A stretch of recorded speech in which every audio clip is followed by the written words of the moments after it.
ensonga zino eza Rema ne Dr. Hamza ne Kenzo zeeyongedde okukwata wansi ne waggulu.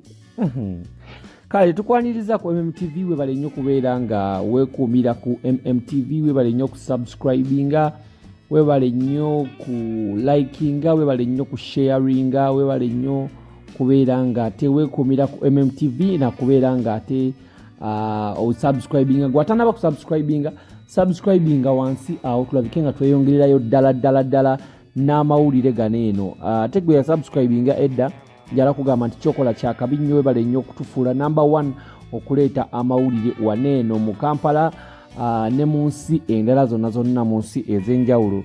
Kakati amawulire ge tulina leero, Rema Namakula ayongedde okubeera nga ate alumya abatamwagaliza n'okubeera nga abalagako kiki kyayinawo n'omwami we.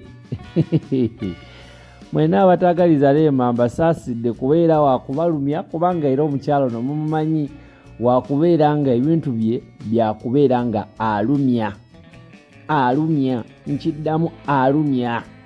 Anaye Rema ojooga nkiddamu ogwokusatu ojooga mukyala. Rema Namakula yeyongedde okubeera nga alumya abatamwagaliza n'abamwogerera ebintu ebyenjawulo.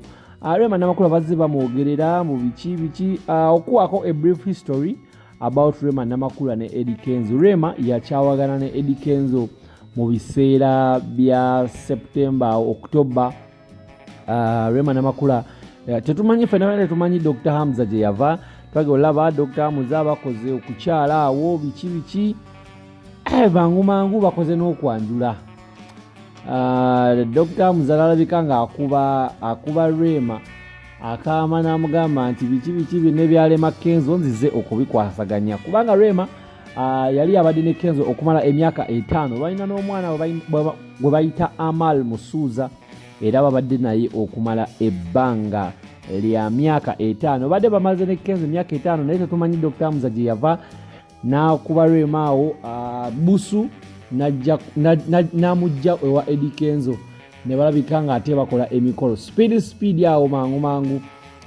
Rema byatandika ndowooza mpola n'ayimba n'akayimba kagutujjaawo n'agamba wamponya bulavu niga busemyekozo. Abantu tebasooka kibuuka, abantu tebasooka kitegeera, naye bakibuuka after. Rema Namakula ono y'omu emyaka nga 3 emabega yakoba akayimba n'agamba nja kubeera mukyala dokita bw'anaabanga dokita. Ndowooza enteekateeka yali yaziyingiramu dda, ndowooza enteekateeka zino yali yazikola dda nnyo, abantu nga balowooza yakazitandika, naye ateeka okuba nga yali yazikola dda. So ayongedde nnyo okulumya abatamwagaliza n'okulumya abamukyawa n'okulumya ex we. Wajjeeyo omukwano omungi ennyo ne Dr. Hamza n'agamba banne Dr. Hamza tonneerabira kasita tonkyawa nange nja kubeera bwe waneeno. Tweyongere okulumya nga ne Dr. Hamza weekiri emabega wekigezaako okubeera nga ate kitereeza ku mukyala we bazinamu awo mpola nga babadde waka ekiro ekikeeseza olunaku olwaleero nga we bali ewaka awo. Ffe twagamba kamera zaffe weeziri okubeera nga zikuweereza nakubeera nga zituuka ku buli nsonga yonna n'okubeera nga zikwasaganya ensonga yonna nga bweri. Kola kimu kya kusubscribinga nakubeera nga ate weekuumira ku MMTV, tubeere nga tukuleetera amawulire each and every single time. Tugenda kuba tugakuwa nga tetuweekubidde sayidi, nga tetugambye eki, tugenda kuba nga tukuleetera amawulire each and every single time. Rema Namakula byebyo ebiva ku sayidi ya Rema Namakula. So osooka commentinga awo n'otubuulira wajja olabira okusookera ddala, then noma n'otugamba kiki kyolowooza kweno kapo ennumya gye balumyamu abalala. Nze kyendowooza, nze personal idea oba personal view yange, nze kyendowooza nti Rema Namakula kyakola kindowooza kyeyali ayagala okuva edda ennyo, kyeyali ayagala. Era ensonga eno eya Rema Namakula okubeera nga alumya oba okubeera nga akwasaganya ensonga ezimu n'okubeera nga yeeyongera okubalaga nti ye ali happy nnyo. Nze kyendowooza kimukolera, kyendowooza nti tukwagaliza bisinga Rema Namakula kubanga oli muganda waffe, oli sister waffe omulungi ennyo era ayagala essanyu okubeera nga ofuna omwami akutegeera. Kyendowooza nti ate kati omwami wamufuna ekintu ekyakabi ennyo Rema Namakula. Omwami wamufuna kati kiri gy'oli okubeera nga weeyagala, kiri gy'oli okubeera nga ate wenyumiriza mu mwami gw'olina. Byebyo nno naye nga Dr. Muza naye yayize ebintu by'okwemoolamoola. Rema yali ku interview emu n'agamba abantu, nze tewali muntu ankaka kwagala mwami wange. I'm loving my man for me. Tewali muntu siri kwagala mwami kubanga mumwogerera, siri kumwagala kubanga biki bye mwogera na biki bye mwogera.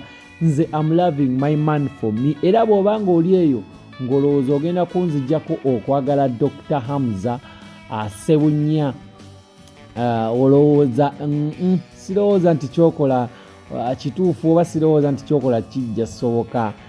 Ne bw'onaayogera otya njalaba nga njagala Dr. Hamza. Ebyo bigambo bya Rema yali ku interview emu n'abyogera. N'ayongerako n'agamba nti ate ndaba kyemmwagala tekimala kubanga engeri gyanjagala anjagala nnyo.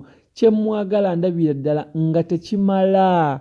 Era kati mmwe abayogamba mbu simanya njanjawaza, nze ndaba sinnatandika. Oba waanaatandika kinaaba kitya bannaaye kuba yagamba tannatandika kujanjawaza.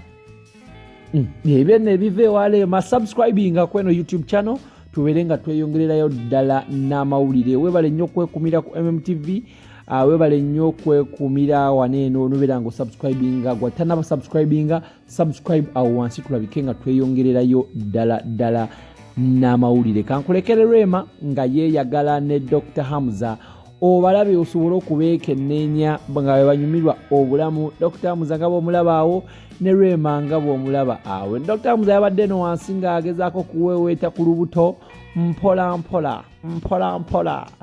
Nanti laba omukwano. Weekumire ku MTV subscribing nga tulabike nga tweyongerayo ddala mu maaso. Kankulekere Rema ne Dr. Hamza.